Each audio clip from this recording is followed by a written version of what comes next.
بسم اللہ الرحمن الرحیم۔ ناظرین السلام علیکم، میں ہوں آپ کا میزبان صابر شاکر وفاقی دارالحکومت اسلام آباد سے۔ کچھ لیٹسٹ انفارمیشن آئی ہیں جی،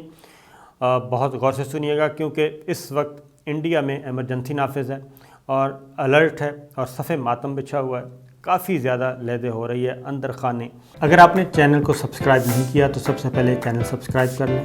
بیل آئیکن کو کلک کریں اور ویڈیو کو لائک ضرور کیجیے گا تاکہ آپ تک ہماری ویڈیوز بر وقت پہنچتی رہیں۔ بھارتی فوج کے اندر جو ہے وہ کافی کیا کہنا چاہیے کہ انریسٹ پایا جا رہا ہے، غم و غصہ بھی ہے، انریسٹ بھی ہے اور ایک دوسرے کو شکوک و شبہات کی نظر سے بھی دیکھا جا رہا ہے۔ تینوں مسلح افواج کے سربراہان کی طرف شکوک و شبہات۔ اور واقعہ کیا ہے؟ بپن راوت کے بارے میں کچھ اور سنسنی خیز قسم کی اطلاعات آئی ہیں کہ ان کا ہیلی کاپٹر گر کر کیسے تباہ ہو گیا، اور اب جتنے بھی اشارے مل رہے ہیں،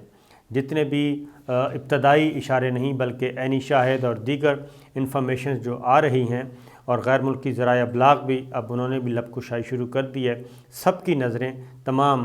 دنیا بھر کی نظریں جو ہیں اب اس فضائی حادثے پر ہے، جو کہ 100% کہا جا رہا ہے کہ یہ حادثہ نہیں بلکہ یہ کسی کی کارروائی ہے۔ یہ اندرونی خلفشار کا نتیجہ ہوا یا بیرونی طور پہ کسی نے کام کیا، اور بیرونی طور پہ بھی کسی نے کیا ہے تو اندر سے کون استعمال ہوا، اور انڈین آرمی میں کون سے ایسے عناصر ہیں جو کہ غیر ملکی طاقتوں کے، غیر ملکی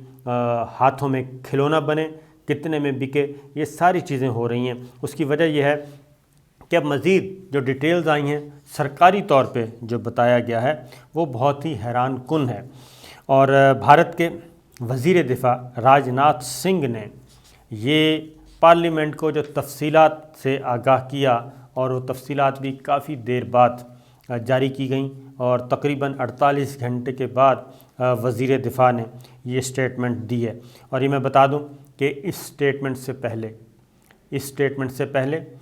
نریندر مودی کی قیادت میں، جس میں تمام فوجی قیادت موجود تھی، اجیت ڈوول موجود تھے، راج ناتھ اور دیگر تو تھے، لیکن مسلح افواج کی قیادت اور جو خاص طور پہ national security adviser Ajit Doval اور ان کے اعلیٰ حکام، را چیف، سب مل کے بیٹھے، بند کمرے کے طویل ترین سیشن ہوئے، اور ان طویل ترین سیشن کے نتیجے میں جو پالیسی بیان تیار کیا گیا وہ یہ ہے جو کہ دیا گیا پارلیمنٹ میں 48 گھنٹے کے بعد۔ ورنہ ہوتا یہ ہے کہ ابتدائی طور پہ ایک سٹیٹمنٹ ایشو کی جاتی ہے، متعلقہ وزارت کے منسٹر آتے ہیں یا سیکٹری آتے ہیں، وہ ڈیٹیلز جاری کرتے ہیں، لیکن اس واقعے میں ایسا نہیں ہوا، بلکہ ٹرک کی بتی کے پیچھے پوری ہندوستان کی عوام کو اور پوری دنیا کو لگایا ہوا تھا، اور کوئی بھی آفیشیل سٹیٹمنٹ نہیں آ رہی تھی۔ اور اس کی وجہ یہی تھی کہ سوچ بچار کیا جا رہا تھا کہ حقائق یہ ہیں اور معاملات یہ ہیں، اور اگر حقائق بیان کرتے ہیں اور ابتدائی اطلاعات جو ان کو ملی ہیں اس کی بنیاد پہ اگر ہم کوئی سٹیٹمنٹ دیتے ہیں تو پھر اس کا یہ نقصان ہوگا، اگر ہم سچ بولتے ہیں تو اس کا یہ نقصان ہے، جھوٹ بولتے ہیں تو پھر اس کا یہ نقصان ہے۔ تو وہ کیا کہنا چاہیے، گلے کی ہڈی ایسی کہ نہ اگلی جا رہی ہے نہ نکلی جا رہی ہے۔ اندرونی خلفشار کا بتائیں گے تو اندر سے جوتے پڑیں گے، اور ایک بہت ہی خطرناک چیز ہے کہ اتنا بڑا ملک اور دنیا کی سب سے بڑی جمہوریت کا دعوے دار، اور آبادی کے اعتبار سے، رقبے کے اعتبار سے سب سے بڑا ملک، تو جب اس میں اور جو یونٹی شو کی جا رہی تھی کہ یہ بھارت جو ہے سب سے بڑی سیکولر جمہوریہ ہے، وہ سارے کا سارا اصل میں مسئلہ یہ تھا۔ تو خیر طویل ترین سیشن ہوئے، طویل ترین سیشن کے بعد کچھ چیزیں باوجود چھپانے کے نہیں چھپ سکتیں۔ اب یہ بتایا گیا، راج ناتھ سنگھ نے بتایا کہ یہ سٹیٹمنٹ جو سرکاری بیان لوک سبھا اور راجیہ سبھا میں، یعنی کہ ان کی جو قومی اسمبلی ہے اور سینٹ ہے، قومی اسمبلی کو وہاں پہ کہا جاتا ہے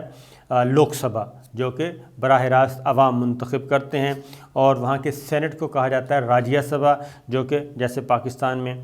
پارلیمنٹیرین پھر آگے منتخب کرتے ہیں سینیٹرز کو۔ تو لوک سبھا اور راجیہ سبھا دونوں کو یہ بتایا گیا کہ یہ روسی ساختہ MI-17 ہیلی کاپٹر سلور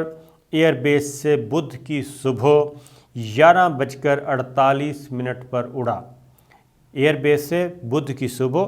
11:48 پر اڑا اور ہیلی کاپٹر کو 12:15 بجے لینڈ کرنا تھا، یعنی 12:15 پر لینڈ کرنا تھا، اور ہیلی کاپٹر کا لینڈنگ سے 7 منٹ پہلے ایئر بیس سے رابطہ منقطع ہوا۔ اب یہ غور طلب بات ہے کہ یہ پرواز ٹوٹل کتنے منٹ کی تھی؟ یہ ٹوٹل منٹ تھی جی 12 اور 15 27 منٹ کی ٹوٹل پرواز تھی، ٹوٹل پرواز 27 منٹ کی۔ ایسے ہی ہے جیسے ہم نے یہاں سے اسلام آباد سے اڑ کے ایبٹ آباد، مری اور اس طرح کے علاقوں میں جانا ہو اور پلک جھپکنے میں 27 منٹ پورے ہو جاتے ہیں۔ یہ ٹوٹل 27 منٹ کی پرواز تھی، اور 27 منٹ کی یہ پرواز بھی اپنی منزل مقصود تک نہ پہنچ سکی،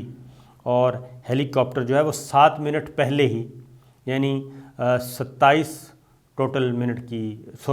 منٹ کی ٹوٹل پرواز اور 7 منٹ پہلے ہی رابطہ منقطع ہو گیا، اور اس وقت یہ ہیلی کاپٹر حادثے کا، تخریب کاری کا، حملے کا شکار ہو چکا تھا، یعنی ٹھیک 20 منٹ کے بعد۔ اور یہ بھی بتا رہے ہیں 20 منٹ تو اس سے پہلے ہی اس میں کام شروع ہو چکا تھا، جو کہ ویڈیوز ہیں۔ اب یہاں پہ یہ سوالات پیدا ہو رہے ہیں کہ آخر کیا ماجرا ہے کہ اتنا امپورٹنٹ، یعنی کہ ہندوستان کا پہلا چیف آف ڈیفنس سٹاف، تینوں مسلح افواج کا سربراہ کہنا چاہیے، جو کہ فضائیہ، بحریہ، بری فوج کے سب سے اوپر ایک سینئر موسٹ پوسٹ تھی، اس کا پہلی پوسٹ تھی جو کہ تخلیق کی گئی تھی اور بپن راوت کو بنایا گیا، تو پہلا ہندوستان کا چیف آف ڈیفنس سٹاف اس طرح سے حادثے کا شکار ہوا۔ انکوائری ٹیم نے جو اگلا سٹیٹمنٹ سن لیں ان کو، اس کے بعد میں پھر ہم اس کا پوسٹ مارٹم کرتے ہیں۔ انکوائری ٹیم نے واقعے کی انکوائری شروع کر دی ہے۔ حادثے میں ہلاک بھارتی چیف آف ڈیفنس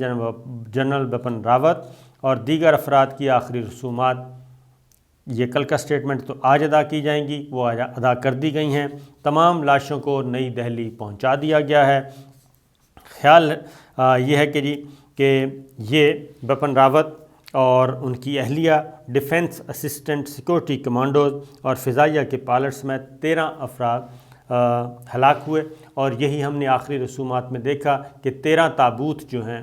وہ تھے، اور ان میں بھی یہ میں بتا دوں کہ ان کا ڈی این اے ہوا۔ یہ باقی ساری باتیں وہ تھیں، کیا کہنا چاہیے، بلف تھیں یا توجہ ہٹانے کے لیے تھیں کہ 3 شدید زخمی بچے ہیں، اتنے زندہ بچ گئے، اتنا نہیں، صرف ایک ہی شدید زخمی تھے، اور وہ تھے گروپ کیپٹن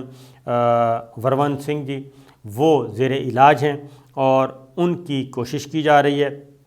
وہ لائف سپورٹ پر ہیں، جسے بچانے کی ہر ممکن کوشش کی جا رہی ہے، یعنی وہ وینٹیلیٹر پہ ہیں، یوں سمجھ لیں آپ ملٹری ہسپتال میں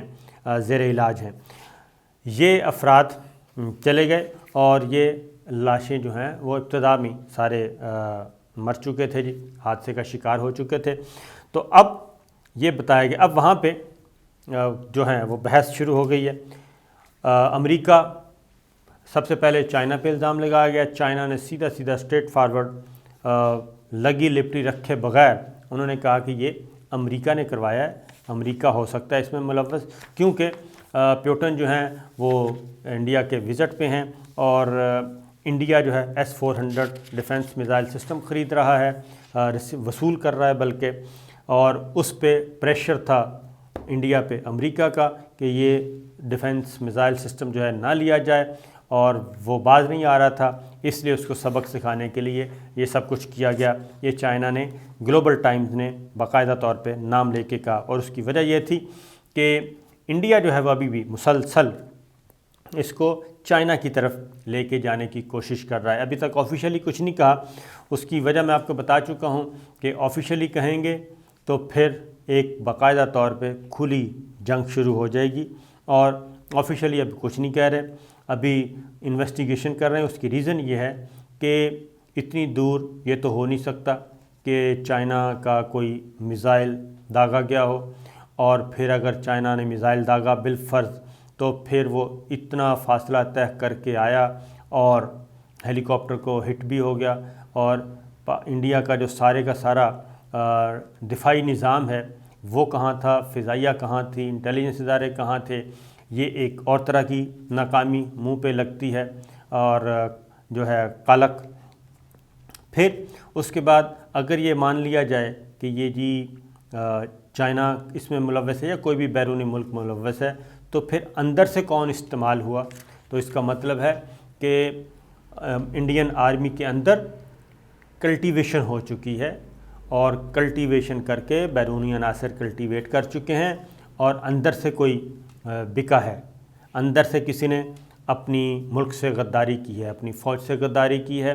اور یہ سارا کام سبوٹاج ہوا ہے۔ بالکل جیسے C-130 کا میں بار بار مثال دیتا ہوں کہ پاکستان میں C-130 کا ہوا تھا، تو وہ بھی ایک طرح کی، اس میں بھی آفیشیلی ابھی تک نہیں بتایا گیا، لیکن اعجاز الحق جو ضیاء الحق صاحب کے صاحبزادے ہیں وہ یہ بتاتے ہیں کہ اس میں غیر ملکی طاقتیں ملوث تھیں، اور جو رشین افغان جنگ تھی اس کی ساری لاٹ، دماغ، اعلیٰ دماغ سارے کے سارے وہ راستے سے ہٹا دیے گئے تھے، کیونکہ افغان جنگ کا خاتمہ ہو گیا تھا۔ تو ادھر ہم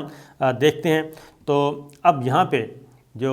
انڈیا کے اندر ایک ڈیبیٹ چل رہی ہے، اور ڈیفنس اینالسٹ، ڈپلومیٹس بھی اور فوج سے انڈین آرمی کے لوگ بھی وہ واضح طور پہ یہ کہہ رہے ہیں کہ یہ بلا شبہ جو ہے ایک بہت بڑا نقصان ہے، اور انڈیا کے کیا کہنا چاہیے، وہ کہتے ہیں کہ دل پہ حملہ کیا گیا ہے، انڈیا کے دل پہ حملہ کیا گیا ہے، اور چیف آف ڈیفنس، انڈیا کے پہلے چیف آف ڈیفنس کا اس طرح 20 منٹ کے اندر خاتمہ ہو جانا، اور اس میں کوئی اس کی ریزن ہے کہ جب اس طرح کی VVIP اتھارٹیز موو کرتی ہیں تو پیچھے جناب ان کے انتظامات کیے جاتے ہیں، وہ پھر ایک ہیلی کاپٹر نہیں ہوتا، ساتھ جو حفاظت کے لیے اور بھی ہوتے ہیں، خدا نہ خواستہ حادثہ ہو جائے تو ان کو ریسکیو کیسے کرنا ہے، ان کا تو کوئی والی وارث ہی نہیں تھا ادھر۔ تو آخر یہ ساری چیزیں اسی لیے مسلسل بند کمرے میں بیٹھے ہیں اور یہ سوچ رہے ہیں کہ کیا کریں، کسی پہ الزام لگائیں نہ لگائیں، کبھی پاکستان کی طرف رخ موڑنے کی کوشش کرتے ہیں اور اب چائنا کی طرف۔ تو اب جو سارے تجزیہ کار ہیں، انڈیا کی وزارت دفاع کے تحت چلنے والے جتنے بھی تھنک ٹینکس ہیں جی، وہ یہ بتا رہے ہیں، ایک منوہر پاریکر ہیں، اور Manohar Parrikar institute of defence studies, یہ اس کے اسکالر ہیں، کمال مدیشٹی، وہ یہ کیا کہتے ہیں، وہ کہتے ہیں کہ جی سب سے بڑا نقصان ہے اب تک انڈین فوج کا اور انڈیا کا، اور اس میں چین کی پالیسی جو ہے وہ اس وقت زیر بحث ہے کہ کیا چائنا کی پالیسی، چائنا سے متعلق پالیسی انڈیا کی تبدیل ہوگی یا نہیں ہوگی، کیونکہ ان کو میں ماسٹر مائنڈ وہ کہہ رہے تھے کہ یہ سارا جو 5 اگست کا کشمیر والا معاملہ، پھر جتنا بھی یہ سارا چینج کیا انہوں نے، از خود 5 اگست کو 370 ختم کر دیا، 35 ختم کر دیا، اور چائنا کو بھی فارغ کر دیا، پاکستان کو بھی فارغ کر دیا، اور یک طرفہ طور پہ پورے کا پورا جو علاقہ ہے وہ انڈیا میں ضم کر دیا، اس میں لداخ بھی ہے، اس میں ہمالیہ کی چوٹیاں بھی ہیں، اس میں گلوان وادی بھی ہے، اس میں آپ کا کارگل کا ایریا بھی ہے، یہ سارے علاقے جو ہیں وہ یک لخت ضم کر دیے تھے اور زبردستی، جبکہ اقوام متحدہ میں اس وقت ہے چائنا اور پاکستان جو ہے وہ اس پہ ناراض تو ہے، اور پاکستان سخت موقف بھی اختیار کیا ہوا ہے، پاکستان نے ہر طرح کے تعلقات منقطع کیے ہوئے ہیں۔ تو اس لیے